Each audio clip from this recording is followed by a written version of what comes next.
Guys good morning. তো welcome to my new mini blog.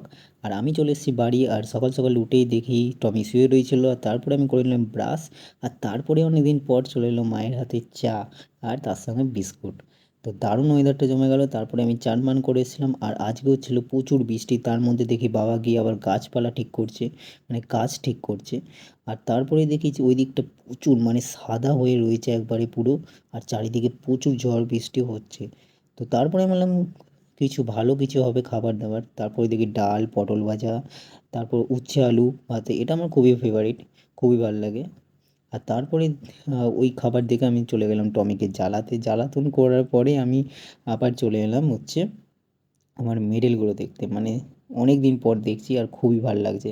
আর এখন পড়ে পড়ে ধুলো তো জমছি, কারণ এখন কিছুই করা হয় না, আর পরিষ্কারও আমিও থাকি না। তারপরে সন্ধ্যাবেলায় চলে এলো আবার চা আর বিস্কুট। আর এই ভিডিওটা ভালো লাগলে অবশ্যই লাইক শেয়ার কমেন্ট অবশ্যই করে দিও, আর আমার ইনস্টাগ্রামটাকে ফলো করে নিও।